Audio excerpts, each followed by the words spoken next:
The door to my beachside sanctuary swung open, and there they were, faces I hadn't seen in 12 long years. Ella Laner, my daughter, and her husband Gregory, standing stiffly with forced smiles, eyes shadowed by a desperation they clearly thought I wouldn't notice. Their gaze swept over my home, the Italian leather furniture, the massive 70-inch television, the panoramic ocean view stretching behind me like a living painting of freedom. "Mom," Ella Laner murmured, her voice trembling. "We need to talk." 12 years. 12 years of silence. No calls. No Christmas cards. No invitations. Not even a chance to meet my own grandchildren. And now, after I'd poured my heart, my labor, and my savings into this multi-million-dollar dream, they appeared on my doorstep like ghosts, drawn back only by the scent of what I had achieved. I studied them quietly. Gregory tried to peek around me, as if claiming a view of my seaside sanctuary would somehow matter. Ella Laner wore a faded green dress that had seen better days, and her synthetic leather shoes were cracked, hinting at long years of struggle. Worry lines etched her forehead like furrows in dry earth, and her hands trembled as she waited for my reaction. "Talk?" I repeated, my voice steady, calmer than even I expected. "How interesting. After 12 years of absolute silence, now you want to talk." Their faces drained of color, as if I had just held a mirror to their guilt. Gregory cleared his throat, tugging at the collar of his wrinkled shirt. They looked like people who had come straight from disappointment, not from love. The desperation in their eyes betrayed whatever story they were rehearsing on the way here. During all those years they abandoned me, I survived. I stood on my own 2 feet. I sold homemade pies and desserts at the local farmers market every Sunday, while they were likely enjoying family dinners at fine restaurants. Under the blazing summer sun and the freezing winds of winter, I smiled at kind strangers who appreciated my baking more than my own flesh and blood ever did. My hands grew rough, my back bent from carrying baskets full of pastries and hope, but my spirit never completely broke. And through it all, the smell of cinnamon, vanilla, and toasted coconut stayed with me, like a memory of who I once was. Those were the flavors that used to fill my home when Ella Laner was little, back when she called me the best cook in the whole wide world. Those golden days now felt like they belonged to another lifetime, another woman, one who still believed that a mother's love was unconditional, and that her child's love was, too. The shift began slowly, almost too subtle to notice at first. After Ella Laner met Gregory at her company's holiday party, he arrived with charm polished to perfection. "My dear mother-in-law," he would say, smiling that smile that never touched his eyes. He praised my Christmas casseroles while quietly plotting to cut me out of their lives. Visits were cancelled with unexpected work emergencies. Phone calls were avoided. Messages magically never reached them. Plans fell apart with excuses so flimsy they could barely stand on their own.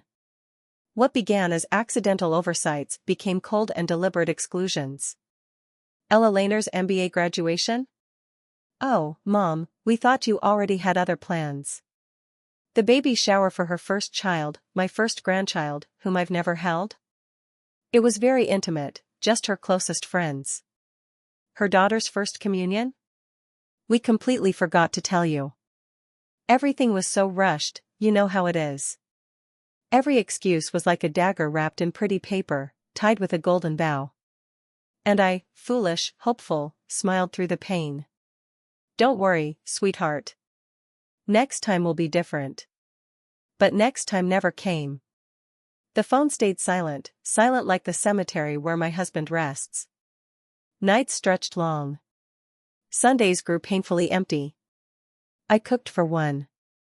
I spoke to framed photographs as if they could answer. On my birthdays, I stuck a single candle in a small cake from Mr. Peterson's bakery.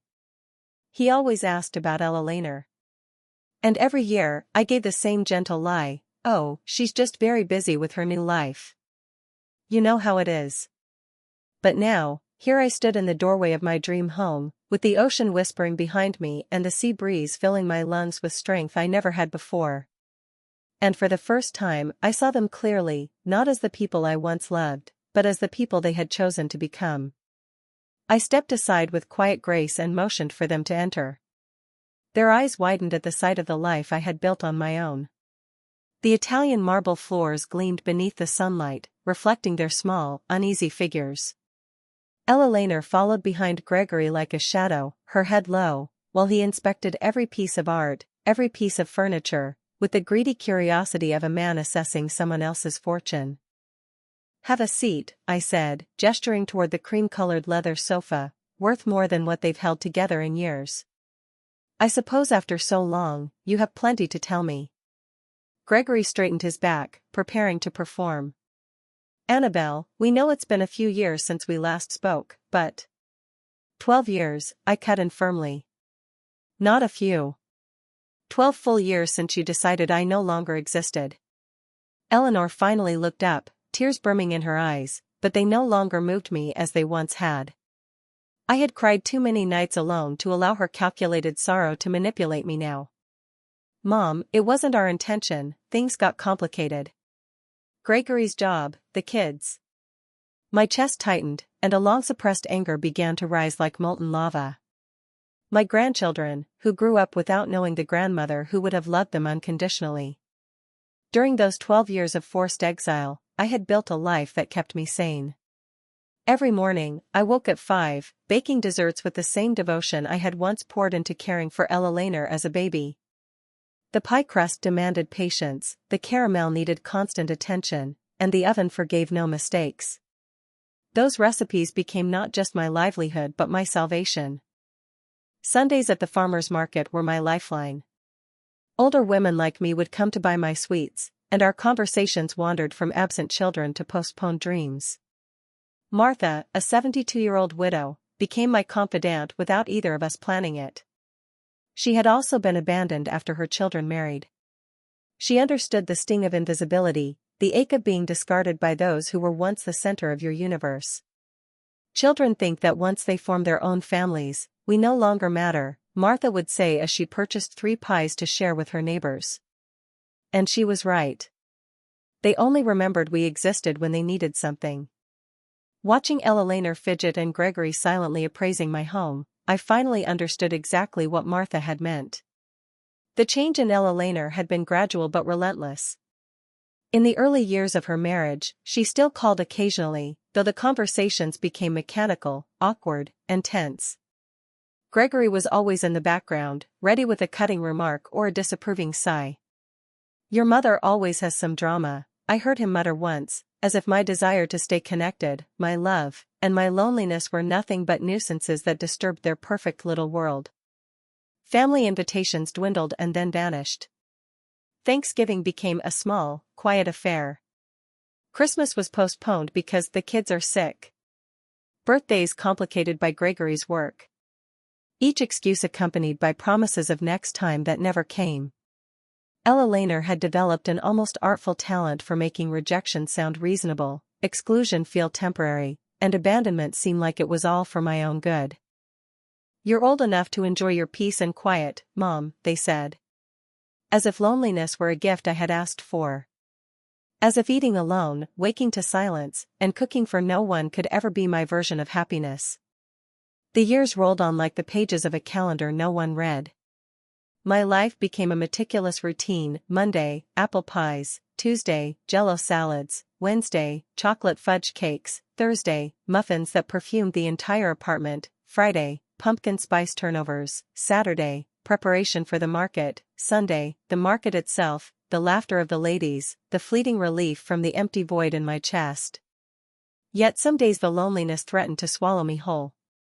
Nights were long, the phone silent, Christmases cold and quiet, New Year's Eve celebrated with lukewarm sparkling wine and a flicker of hope that this year, maybe this year, would bring reconciliation. Then came the sharp, unexpected pangs: parks filled with laughing families, grandmothers doting on grandchildren I had never held, toy stores taunting me with memories I could not share. My grandchildren existed only in blurry social media photos, glimpses glimpsed through fake accounts like a spy in my own family. "Mom," Eleanor's voice pulled me back to the present. "We know we made mistakes." "Mistakes?" The word tore from my lips like a bullet. "Erasing me from your lives for 12 years, that was a mistake? Denying your children the love of their grandmother, that was a mistake? Gregory shifted uncomfortably, finally sensing that this conversation was not going the way he had rehearsed. His eyes continued to sweep my living room, measuring, calculating, plotting. They weren't mistakes, I said, feeling years of contained truth erupt. They were conscious, calculated, cruel decisions. You chose to erase me from your lives as if I were old furniture no longer useful to you. Eleanor sobbed, but her tears had lost their power. I had cried alone too many nights, questioning myself, wondering what I had done wrong, why my unconditional love hadn't been enough. Mom, please, let us explain, she pleaded through her tears. Explain what? My voice rose, carried by years of pent-up grief. Explain why I didn't know my granddaughter when she took her first steps. Why I wasn't there when my grandson lost his first tooth. Why I spent 12 Christmases cooking for no one while you built your family memories without me. Gregory finally spoke, adopting the condescending tone he had perfected over the years. Annabelle, we understand that you feel hurt, but families sometimes need space to grow. It was nothing personal. I laughed, a bitter, incredulous sound that startled even me. Nothing personal? You turned my daughter into a stranger. You planted poison in her heart against me. You decided I had no place in the life you were building. I remembered with painful clarity the day Eleanor delivered her final decision. It was a rainy Tuesday in October, 12 years ago. She arrived at my apartment with an expression I had never seen, cold, distant, as if fulfilling an unpleasant duty. Mom, Gregory and I have been talking, she began, ignoring the coffee I had prepared as always. We think it's better if you have less contact with us for a while. Less contact? I asked, the world tilting beneath me. It means you're no longer welcome in our home. We don't want constant calls. We need space to be a family without external interference. External interference. That's how my own daughter described me, as if I were a meddling neighbor instead of the woman who carried her for 9 months, stayed up nights when she had a fever, worked double shifts to pay for her college. Eleanor, I don't understand. What have I done wrong? My voice broke. It's not about what you've done wrong, Mom. It's about what's best for my marriage and children. Gregory needs to know our nuclear family comes first. Anyone else? I thought. But I am your mother. I am their grandmother. Not a stranger threatening your marriage. Gregory's voice echoed through her, mothers-in-law always cause problems. It's better to set boundaries from the start. Her words had become an echo of him. Her heart, it seemed, had learned his rhythm. And what about you, Eleanor? Your thoughts? Your heart? I asked. She remained silent, and for a fleeting moment, I thought my daughter might return. But when she spoke, it was hollow, rehearsed. I think Gregory is right. It's for the best, for everyone, including you, Mom. You can have your own life. That was the last real conversation we had. Afterward, Eleanor became a ghost, sending cold, mechanical texts, hope you're well. Happy birthday. Happy New Year. Messages without soul, without love, like a company notifying a client. The months that followed were the darkest of my life. I lost sleep, weight, and hope, waking each morning praying it was a nightmare, that Eleanor would call. But the phone remained silent, and reality grew heavier. It was Martha who saved me. She appeared at my door one Sunday morning after I'd spent 3 days in bed, barely eating. Annabelle, you have 2 choices. Stay here dying for a daughter who doesn't deserve you, or build a life worthy of you. Her words were harsh, but true. That afternoon, she helped me clean, organize recipes, and plan my dessert business. If you're going to suffer, she said as we mixed pie filling, at least do it while building something. And so my new life began, slowly, painfully, but with determination. Every pie I sold was a step toward independence. Every satisfied customer, a small victory. Every dollar earned, proof that I had value, even if my own daughter couldn't see it. Sundays at the market became therapy. The women who bought my desserts became my chosen family, sharing stories of ungrateful children, fractured marriages, and the loneliness of mothers discarded by society when deemed no longer useful. Now, sitting in my living room, a home worth more than everything Eleanor and Gregory owned together, I remembered every tear, every sleepless night, every lonely birthday. And I saw them there, small, desperate, seeking something from me after turning their backs for more than a decade. After 12 years of silence, I asked, my voice steady, what exactly brings you to my door? Gregory and Eleanor exchanged a loaded glance. Finally, he cleared his throat. Annabelle, the truth is, we're going through a very difficult time. A very difficult time, I repeated slowly, letting the irony settle like bitter honey on my tongue. What an extraordinary coincidence that you show up now, after 12 years of pretending I didn't exist, right when you need something. Gregory shifted on the sofa, clearly mentally rehearsing the speech he'd practiced on the drive over.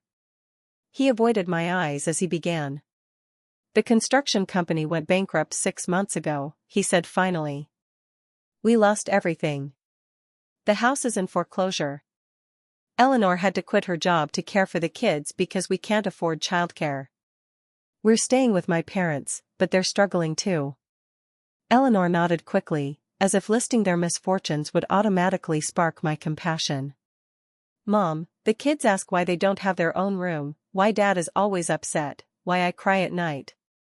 We don't know what to do. Ah, I said, leaning back in my Italian leather chair. So now I'm useful. Now I matter. Now I'm family. How convenient. In those 12 years of being shut out, I had learned to read between the lines, to recognize manipulation and protect myself from people who only remember you when life kicks them down. The women at the market taught me well. Children often return to their mothers not out of love, but pure convenience. It's not like that, Mom, Eleanor said, her voice cracking. We've always loved you, we always thought about you, it was just the circumstances. The circumstances? I cut in with a polite, cold smile. Let's talk about those. When your first son had pneumonia 8 years ago, where was I? Did you call me?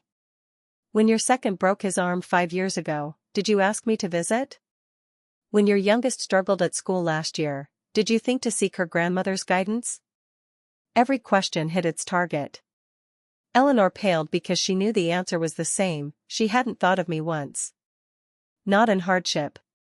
Not in joy. Only now, when money was needed. We knew you were struggling financially, Gregory mumbled. We didn't want to burden you when you were barely getting by selling desserts. His words stunned me. Not only had they abandoned me, but now felt justified doing so because I wasn't wealthy enough to be worth keeping. I see, I said quietly. So I wasn't good enough for you when I was poor. But now that you've discovered my new circumstances, suddenly I'm valuable again? They had no idea how my life had changed. 3 months earlier, while preparing pies, I received a call that changed everything. A lawyer informed me that my Aunt Joan, my father's sister who had moved to America decades ago, had passed away. The relative no one spoke about. The black sheep. We never truly knew what became of her. Turns out, she had built an extraordinary life. Her estate included a Los Angeles home sold for $1.5 million. $500,000 in the bank. $2 million in investments. In a single day, I went from counting coins for ingredients to having more money than I ever dreamed of. But the money wasn't the most precious part, it was her letter. In shaky 92-year-old handwriting, she wrote. Annabelle, I saw how your daughter treated you. I saw your strength, your dignity, your loneliness. I leave this to you so you can live your final years as the queen you are, not the beggar they made you feel like. With that inheritance, I bought this oceanfront home, a place where I could finally breathe, heal, and sleep in peace. Mom, Eleanor stepped toward me, but I lifted my hand. I know you made terrible choices. I know you hurt me in ways that cannot be undone. But now you claim we're family? Blood, she whispered. We're blood. I let out a low, humorless laugh. Blood means nothing without respect, without love, without loyalty. You turned our bond into wet paper and threw it away the moment it became inconvenient. Gregory leaned forward, adopting a tone of rehearsed humility. Annabelle, we understand your hurt. We understand your anger. But the children are innocent. They shouldn't suffer for our mistakes. There it was, the final card he'd been saving. The children. The grandchildren I had never met. The strongest emotional weapon they had, and they knew it. They knew mentioning those little ones might soften the heart they had spent 12 years hardening. The children? I repeated, a painful mix of love and fury tightening in my chest. The same children who grew up never knowing they had a grandmother who would have loved them without limits. The same children who were denied their grandmother's love, guidance, and care. Eleanor broke down again, but this time, her tears felt real, heavy with guilt rather than performance. Mom, we didn't think about the long-term consequences, she whispered. Gregory said it was better for the marriage, that mothers-in-law always cause problems. Gregory said, I repeated, turning and locking eyes with the man who had slowly poisoned my bond with my daughter. Gregory thought. Gregory decided. And tell me, Eleanor, where was your voice? Where was your heart?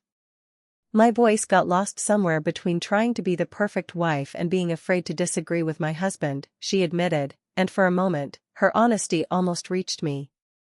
But Mom, now I see what we lost. The kids ask why they don't have a grandmother. Their friends talk about theirs, and they don't know any. Her words pierced deep, but I'd learned not to let pain make decisions for me. For years, I had imagined this moment, Eleanor's return, her apology, the chance to finally meet my grandchildren. But now that it was here, I realized it had come too late, and for all the wrong reasons. Do you know how many birthdays I missed? I asked, my voice sharpening. How many nights I lay awake imagining their voices, their laughs, who they might be. Do you know how? Gregory shifted, uncomfortable. His little performance wasn't landing the way he'd planned, and I could see him scrambling for his next tactic. Annabelle, we know you're hurt, he said, slipping into that condescending tone he'd mastered over the years. But now we can fix all that. The children can meet you. You can spend time with them. We can be a family again. A family? I repeated, letting the word settle. You mean a family where the grandmother is only welcome when she has money to rescue irresponsible adults? Silence fell heavy. Beyond the windows, the waves crashed against the rocks, steady, powerful, just like the life I rebuilt alone. This home represented everything I had achieved without them. Everything I created from the ashes of their abandonment. In just 3 months living by the ocean, I found a new rhythm. I woke to the sound of seagulls, not the suffocating silence of loneliness. I made coffee in a beautiful kitchen, not the cramped corner where I once counted pennies for basic groceries. I walked the beach at sunset, feeling the sand between my toes and thinking, this is what peace feels like. And I hadn't kept that peace only for myself. I had reached back for others, women like me, discarded by the very children they raised. Martha had moved into an apartment nearby, and together we started a support circle for women like us. Every Wednesday, a handful of us gathered in my living room, sharing stories, healing, and enjoying my homemade desserts. Freedom, Martha told me one afternoon, is realizing you don't need the approval of those who hurt you in order to be happy. She was right. For the first time in decades, I was living for me. Not waiting for calls that never came. Not cooking for grown children who didn't show up. Not clinging to fantasies of family reunions that existed only in my imagination. Mom, Eleanor stepped closer, eyes swollen and pleading. I know I don't deserve forgiveness. I know I don't deserve a second chance. But I swear on my children, if you help us now, things will be different. I will be different. Different how? I asked, my voice steady and cold. Different until you get back on your feet? Until the money problems are solved? Until Gregory decides again that I'm a threat to his perfect little world? Gregory shot to his feet, his mask finally slipping. Look, Annabelle, he snapped, we all make mistakes in families. The important thing is to move forward, not cling to the past. His words slapped me harder than any hand could. After 12 years of deliberate abandonment, he had the audacity to call my pain clinging to the past, as if my suffering had been a choice rather than the result of their cruelty. Move on? I stood, and my dignity rose with me like steel. Gregory, I already have moved on. I built a new life, without you. I found peace, without your presence. I discovered my worth, without your approval. Eleanor wept into her hands, the sound of someone finally realizing the consequences of their choices. Years ago, that would have shattered me.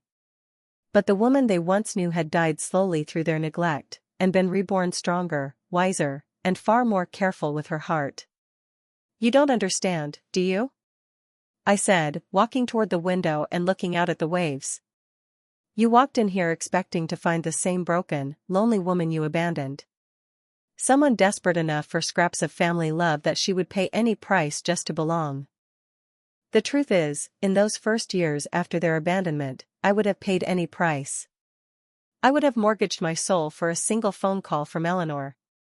I would have sold everything I owned for an afternoon with my grandchildren. I would have begged forgiveness for sins I never committed, just to be part of their lives again.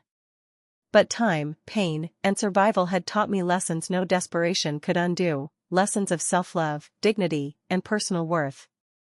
Afternoons spent with Martha and the other ladies had shown me that family abandonment was far more common than I realized, and surviving it wasn't just possible, it could be the doorway to a more authentic, fulfilling life. For years, I blamed myself. I confessed, still staring out at the endless ocean. I tortured myself, searching for the exact moment I lost my daughter. I turned to face them. Eleanor's eyes filled with sorrow, as if she finally understood the magnitude of the damage. Gregory, in contrast, shifted impatiently, calculating whether to persist with this charade or move on to another tactic. I spoke again. I didn't lose my daughter because I failed as a mother. I lost her because she chose a man who saw a present mother-in-law as a threat to his fragile ego. I lost her because she valued his approval over her mother's love. Eleanor rose, swaying as if my words were physical blows. Mom, it's not like that. I never stopped loving you. I just got confused. Gregory, he made me believe it was for the best for everyone. Gregory manipulated you, I cut in sharply. But you allowed it. You chose to believe his lies because they were easier than standing up for your mother. You preferred the false peace of a controlling marriage to the discomfort of setting boundaries and demanding respect. Silence followed, heavy and suffocating. I could hear the ticking clock, the waves crashing beyond the windows, Eleanor's ragged breaths. Gregory sat rigid, posture stiff, calculating how to defend or retreat. So, what do you want from us? He finally asked, abandoning all pretense of remorse. Do you want us to grovel? To humiliate us for the past? His words betrayed his mindset. This was never about repairing damage or reclaiming lost family connections. It was a negotiation, a transaction in which he expected to pay the smallest price for the maximum gain. I don't want your humiliation, Gregory, I said, calm and steady. What I want is something you probably cannot give, genuine respect, unconditional love, and acknowledgement that you spent 12 years treating me like I was nothing. Eleanor rose, hands trembling, stepping closer as though she wanted to touch me but dared not. Mom, I can give you that. I do recognize all the harm we caused. I've spent months awake at night, remembering every cruel moment, every call I ignored, every invitation I never sent. I interrupted, my gaze sharp. What exactly happened 3 months ago that made you finally remember your abandoned mother? Her color drained, caught in the lie. Gregory shot her a warning glance, but it was too late, I had already seen through the cracks. Eleanor stammered, desperate. You found out about my inheritance. I finished for her, every word a scalpel slicing through their charade. Someone told you about my new house, about my financial situation. That's why you're here. Not for love. not for remorse. You came because the mother you abandoned is now wealthy. Gregory tried to reclaim control, but his mask had shattered. Annabelle, that's not true, he said, but the words rang hollow, even to him. Of course, we heard about your good fortune, and we're glad you're well, Eleanor began, her voice trembling, but we came. Why did you come? I interrupted, my words slicing the air like steel. Because you're broke. You came because you desperately need money, and I am your last resort. You came because you calculated that 12 years of abandonment could be bought off with a few well-acted tears and empty promises of reconciliation. I already knew the truth. Martha had told me the week before. Her niece worked at the bank where my inheritance had been transferred and had overheard conversations about the woman who sold pies and suddenly had millions. Gossip travels fast in small towns, especially when it involves dramatic reversals of fortune. Mr. Peterson from the bakery had spread half the story himself, Martha explained over coffee. Eleanor and Gregory have been asking around about you. They wanted to know if it was true that you got rich overnight. That knowledge had inoculated me against any illusions of a heartfelt reunion. When they appeared on my doorstep, I already knew why they were here and what they wanted. Mom, yes, we found out about your inheritance, Eleanor admitted finally, tears streaming down her cheeks. But that doesn't mean we're here just for the money. We realized we made the biggest mistake of our lives. Don't you see? I walked to the kitchen, poured myself a glass of cold water, and looked at her over the rim. You didn't see during the 12 years I spent crying over your absence. You didn't see when I spent 3 consecutive Christmases in the hospital with pneumonia because loneliness had weakened me. You didn't see when I had to sell my wedding jewelry to pay for medicine. You didn't see me living through illnesses, financial crises, or nights when I wondered if it would be easier to simply not wake up. Eleanor's lips quivered. We didn't know, she murmured. Hollow. Even she knew it. You didn't know because you never asked, I said firmly. For 12 years, you could have picked up the phone once to see how your mother was. You could have sent a text to ask if I needed anything. You could have stopped by my apartment to see if I was even alive. Gregory stood abruptly, frustration plain on his face. All right, Annabelle, we get it. You're angry. But we're here now. We're asking for forgiveness, wanting to fix things. Doesn't that count for something? His words revealed the depth of his misunderstanding. For him, forgiveness was something earned simply by showing up. As if 12 years of abandonment could be erased in one uncomfortable conversation. What counts, Gregory, is the moment you decided to come. You didn't come when I needed you. You came when you needed me. I walked to the window overlooking my backyard, where red roses I had planted bloomed brilliantly under the coastal sun.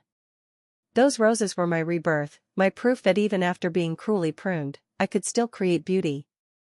For 12 long years, I had continued without them seeing me, without needing anyone's validation. I had learned a simple truth about people: they reveal who they really are not in words, but in actions. And their actions had spoken clearly, over and over again. You showed me that I had no value in your lives when things were going well. Eleanor came up behind me, and I could feel her trembling presence near my shoulder. Mom, we were young, stupid, influenced by wrong ideas about marriage and family. But we've grown up. We've matured. You've gone broke. I didn't turn to look at her. You haven't matured. You've gone broke, and now that you need financial help, you suddenly remember you have a mother. Silence fell, broken only by the faint buzz of my phone, probably Martha calling for our weekly gardening session. I let it go to voicemail. That call reminded me of something important: I had a full, satisfying life without them. I had real friendships, purpose, and peace of mind. I didn't need validation from people who had treated me like disposable trash. Do you know the most painful moment of all these years? I finally turned to face them. It wasn't when you stopped inviting me to celebrations. It wasn't when you stopped calling. It was when I realized I loved you unconditionally, but your love for me had conditions that were never clearly explained. Eleanor began to sob again. This time, her tears came from a place of genuine guilt. "Mom, I love you. I've always loved you. I let others convince me that love for you was problematic for my marriage." I arched an eyebrow. "And now, because your marriage is in a financial crisis, that love is suddenly no longer problematic? How convenient." Gregory had been silent all this time, his mind clearly working overtime, calculating, evaluating, looking for a new angle. Finally, he spoke, more direct, less manipulative. "Look, Annabelle. Let's be honest. We need financial help. You have money. We're family, even if we've had problems. Isn't it natural for family to help each other in difficult times?" His brutal honesty was almost refreshing after all the polished manipulation. "Interesting that you mention the idea of family helping each other," I said, smiling coldly. "Where was that philosophy when I worked 14-hour days selling desserts just to survive? Where was that family solidarity when I had to choose between medicine or food?" I felt years of contained pain crystallize into razor-sharp clarity. "Do you know what's pathetic about all of this? If you had come a year ago, when I was still living in that tiny apartment, counting coins to buy ingredients, I probably would have welcomed you. I would have cried with joy. I would have forgiven everything without condition. I would have cooked for you until I dropped from exhaustion." Eleanor covered her face, trembling with sobs that now shook her whole body. Gregory, on the other hand, had stiffened, like a cornered animal weighing his escape options. But money had given me something priceless, something I'd never had in those 12 years of abandonment. Perspective. Freedom. The power to choose who deserves a place in my life and who doesn't. The power to say no without fear. In the first weeks of living in this house, I'd spent hours imagining this very moment. How would I react if they came? Could I maintain my dignity, or would I crumble at the chance to have my daughter back? Martha had counseled me during those reflections. "Money doesn't change who you are inside," she had said over tea on my terrace. "But it does change how others see you, and how you see yourself. Will you use that perspective to be wiser, or will you make the same emotional mistakes?" Her words had been prophetic. Now, facing the exact scenario we'd discussed, I understood the truth. The money hadn't made me more generous with those who had hurt me. It had made me selective about who deserved my time and emotional energy. Eleanor tried to step closer again. "I understand your anger. I understand your pain. But don't you think everyone deserves a second chance? Don't you think family love can overcome any past mistake?" I let her words hang in the air, savoring the irony. "A second chance? Eleanor, you had thousands of opportunities over 12 years to rectify your mistakes. Every morning you woke up was an opportunity to call your mother. Every birthday, every Christmas, every Mother's Day, each was a chance to remember that you had a family who loved you unconditionally. And you didn't take a single one." Gregory shifted restlessly, calculating whether to intervene or let Eleanor continue her emotional appeal. His eyes roamed over my house, evaluating, calculating, probably estimating how much money he'd need to fix his problems, how much they could ask for without seeming greedy. "The difference between a second chance and a 100th chance," I said slowly, letting each word land, "is that second chances are given out of love. 100th chances are given out of desperation. You are not here for love. You are here because you need money." Eleanor slumped onto the sofa, as if my words had physically struck her. "You're right," she murmured, voice broken. "Absolutely right. We are terrible hypocrites. We are selfish. We are everything you say we are." Her confession might have moved me, if it weren't for the expectation baked into her tone, that admitting her guilt would automatically buy my forgiveness and, more importantly, my financial help. "Acknowledging your mistakes is only the first step, Eleanor," I said, with the patience of a teacher explaining the simplest concept to a stubborn student. "The second step is accepting the consequences. And the consequences of abandoning your mother for 12 years don't disappear just because you need money now." I walked to the kitchen and started making coffee, not to prolong their visit, but to give myself a moment to process the surreal reality of this encounter. After so many years imagining this reunion, it was far colder, far more calculated than I had ever dreamed. While the coffee brewed, I could hear the whispers between Eleanor and Gregory, urgent and hushed. Negotiation, strategy, recalibration. They were already planning the next manipulation.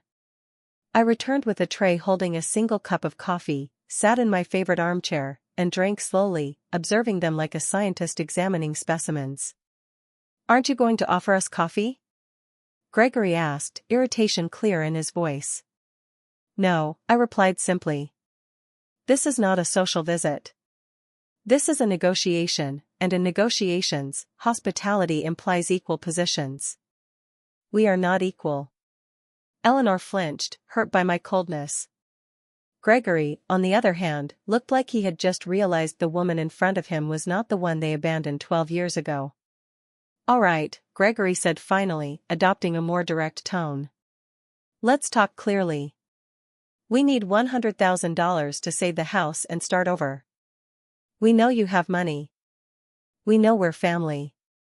What do you need to hear to help us?" I almost laughed. After 12 years of abandonment, they had reduced my pain to a line item in a business negotiation. "What I need to hear," I said after a long sip of coffee, "is the truth about why you excluded me from your lives.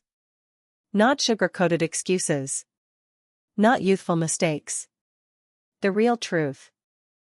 Eleanor and Gregory exchanged loaded glances, like children caught off guard. They had prepared stories, rehearsed narratives, but none included the brutal honesty I demanded. "The truth," Eleanor murmured, "is that Gregory convinced me you were problematic for our marriage." "Problematic how?" I pressed, letting no euphemism escape. Gregory took over, probably realizing Eleanor's victim strategy wasn't working. "I thought you were too present. Too opinionated. Too involved. You interfered in our decisions as a couple." "Interfered how?" I asked, unyielding. "You always had suggestions about the kids, about money, about where to live," he admitted. "And Eleanor always listened to you. She considered your opinion before mine." There it was, the naked truth. My maternal love, my guidance, my experience, all seen as a threat to his control. He couldn't tolerate another voice in Eleanor's life, one that wasn't his. "So, you eliminated me," I summarized, voice calm but sharp, "because I represented an alternative voice in her life. You removed me because my love for my daughter threatened your need to be her sole source of validation." The silence that followed confirmed my analysis. Eleanor lifted her head, eyes red, expression heavy with belated understanding. "Mom," she whispered, "now I understand. Gregory was wrong. I need your voice in my life. I know I made the biggest mistake of my existence by choosing to please him instead of honoring our relationship." Her words sounded genuine, but 12 years too late, and in the wrong context. Easy to recognize mistakes when financial collapse forces reflection. "You understand now that you need my voice," I repeated slowly, "but specifically, you needed to say yes to a loan of $100,000. Eleanor flinched at the precision of my observation. Gregory, meanwhile, bristled. "Annabelle, enough with the psychological games," he finally snapped, revealing the controlling man beneath the rehearsed mask. "We get it. We're asking for help. Willing to make amends. What more do you want?" "What I want, Gregory," I said, calm and controlled, "is something you will never be able to give me. I want 12 years of my life back," I said quietly. "I want to have known my grandchildren from the day they were born. I want to have seen their first steps, heard their first words, walked them into their first day of school." I rose from my chair and walked to the bookshelf where I keep the few family photos I managed to save from my old life. I picked up one, Eleanor at 5 years old, gap-toothed smile, arms wrapped around my leg with pure, innocent adoration. "This little girl loved me without conditions," I said, holding the photo where they could see it. "She called me her best friend, her hero, her favorite person in the world." "What happened to this little girl, Eleanor?" Eleanor stared at the picture, face collapsing with such raw pain I thought her knees might buckle. "That little girl grew up," she whispered, voice shaking, and turned into a weak woman who let an insecure man destroy the most precious relationship she had in her life. Her honesty stunned me. For the first time that afternoon, she wasn't performing. She finally understood what she had lost, not just what she wanted back for convenience. Exactly, I said, returning the photo to its place. And now that woman shows up, not because she's regained her strength or her voice, but because she needs money. Gregory shot to his feet, frustration erupting. You know what, Annabelle? Maybe you were right all along. Maybe you are too dramatic. Too complicated. Maybe walking away spared us all this emotional mess. His words were a gift, because they exposed him. After all his careful act, the mask finally cracked. There he is, I said, a genuine smile touching my lips for the first time that day. The real Gregory. The man who called a mother's love drama. The man who couldn't stand his wife having support that didn't come from him. Eleanor stared at her husband with dawning horror, like she was seeing a truth that had been in front of her for years but she hadn't dared to face. Gregory, she said, voice trembling, do you really think my mom is being dramatic for being hurt that we abandoned her for 12 years? Eleanor, don't let her manipulate you, he shot back, using that parental, scolding tone he must have used to keep her small. She's playing with your emotions to make you feel guilty. No, Eleanor said, and this time, there was strength in her voice. She's not manipulating me.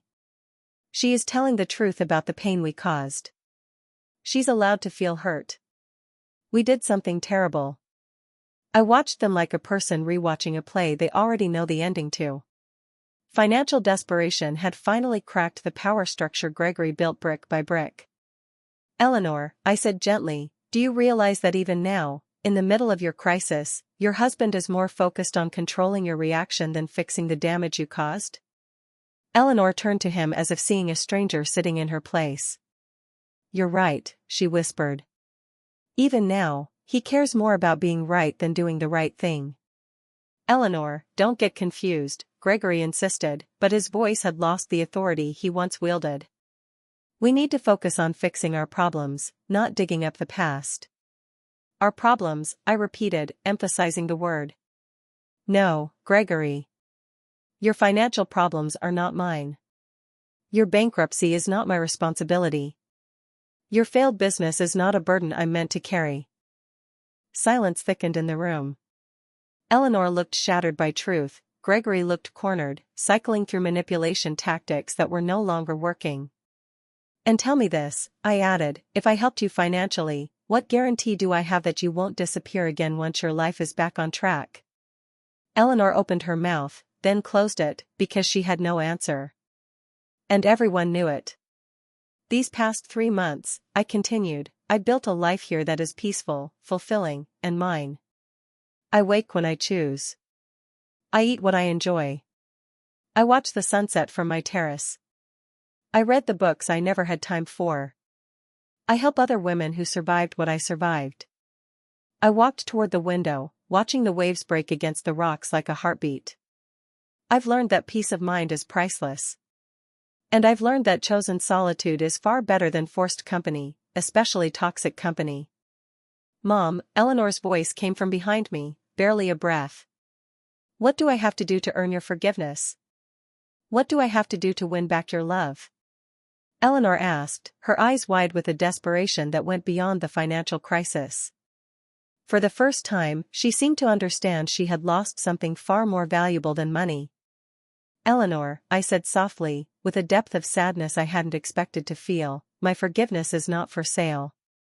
My love was never lost.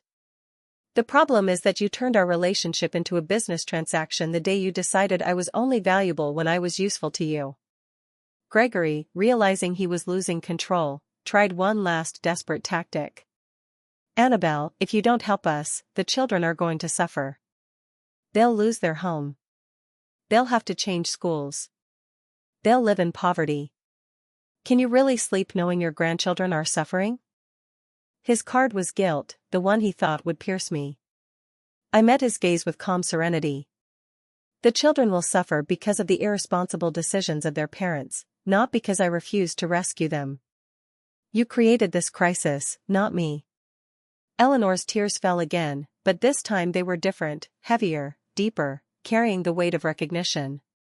The children will face the consequences of having parents who chose pride over love, control over connection, money over relationships, I continued, letting each word land like a verdict. She collapsed onto the sofa, sobbing as if her grief could undo 12 years of neglect. But the heart in my chest was no longer fragile. It had been forged in fire and emerged stronger, wiser, and selective. Mom, she whispered, what can I do? Tell me, what can I do to fix this? Some things, Eleanor, I said, my voice calm but heavy with truth, cannot be fixed. Some decisions carry permanent consequences. You decided I wasn't valuable enough to keep in your lives when things were fine. You cannot now expect me to rescue you when everything is falling apart. Gregory's frustration overflowed into anger. You know what, Annabelle? You were a mistake from the beginning. A constant interference in our marriage. Eleanor is better off without your drama, your constant need for attention, your emotional manipulation. His words were a final gift of clarity. After hours of masks and manipulation, he had revealed his true self, a man so insecure he isolated his wife from any other source of love to feel powerful. Thank you, Gregory, I said, a genuine smile spreading across my face. Thank you for showing exactly who you are and why I made the right decision not to help you. Eleanor looked at him, horror and belated understanding on her face. Did you really just call my mother's pain drama? Did you really manipulate me to push her away?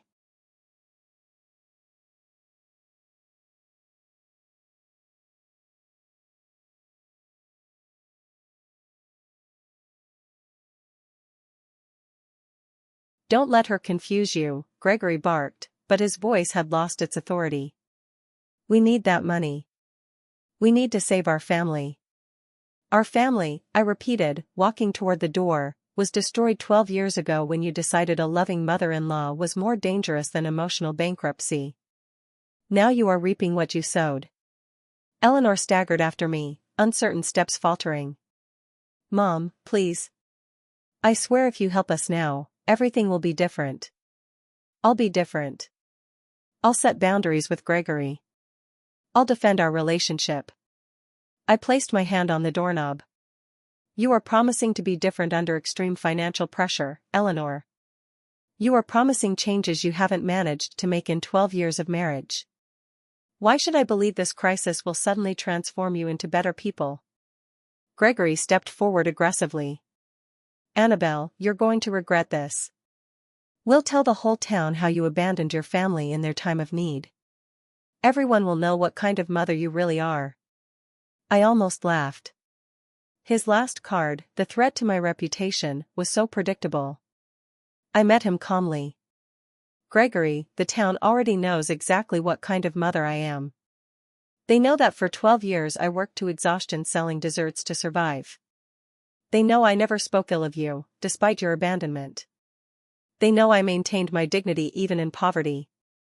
I opened the door wide, letting the sea breeze fill my home with its fresh, purifying air. What they were going to discover now was the truth about the kind of children and son-in-law they really were. They would learn how they treated a loving mother for 12 years and how they only showed up at her door when they needed money. Eleanor stopped at the threshold, turning to look at me one last time. In her eyes, I saw something I hadn't seen in years, respect. Respect mixed with pain, regret, and a belated understanding of what she had lost. Mom, she murmured, her voice trembling, I hope one day you can forgive us. I hope one day we can find a way to heal all this damage. Eleanor, I replied, my voice heavy with decades of sadness, forgiveness is not about forgetting the past. It's about freeing yourself from the weight of resentment. I have already freed myself. What you need is not my forgiveness, it's to learn to live with the consequences of your decisions. Gregory left first, his fury and defeat clear in every brusque movement. Eleanor followed slowly, glancing back several times, as if she wanted to say something more, but the words never came. I watched them walk to their old, battered car, their small, insignificant figures framed against the vast, infinite ocean. After 12 years, they had finally left my life in the same way they had entered it, seeking something for themselves without offering anything genuine in return. I closed the door gently and returned to my living room. The silence felt like a blessing. No shouts, no manipulation, no emotional drama, just peace. I poured myself a glass of white wine I had been saving for a special occasion and stepped out onto my terrace. The sun was beginning to set, painting the sky in shades of gold and pink that reflected on the calm waves. My phone rang. It was Martha. "How did it go with the unexpected visitors?" she asked, her voice carrying the wisdom of someone who had walked through similar storms. "Exactly as we expected," I replied, taking a slow sip of wine, feeling peace settle into my bones. "They came for money, not for love." They confirmed everything we already knew about them. "And how do you feel?" she asked. I watched a seagull glide gracefully over the waves. "I feel free, Martha. Completely. Absolutely free." That night, after the call, I walked along the beach under the stars. The cool sand between my toes, the rhythmic sound of the waves, and the vastness of the ocean reminded me that I had chosen a life of peace over a life of toxic family complications. In the following days, the news of Eleanor and Gregory's visit spread through town, but the reactions were the exact opposite of what Gregory had expected. The ladies at the market expressed support, many sharing similar stories of children who only appeared when they needed money. "You did the right thing, Annabelle," Mr. Peterson from the bakery told me when I went to buy bread a week later.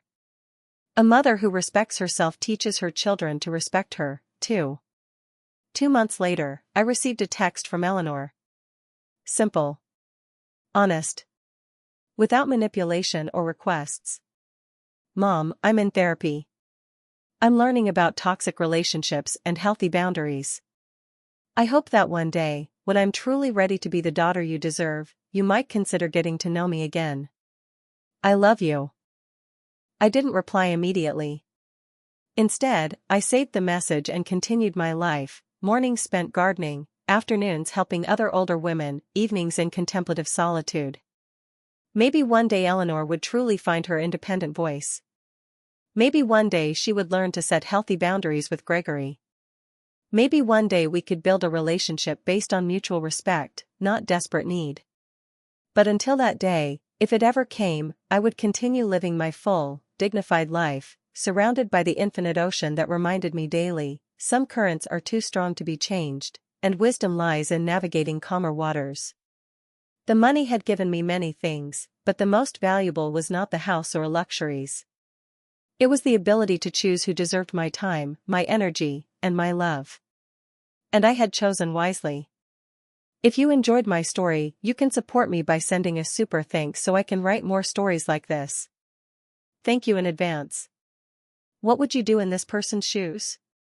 I'd love to hear your thoughts, drop them in the comments. And if you want more life stories like this, like the video and subscribe to my channel. There are many more waiting for you.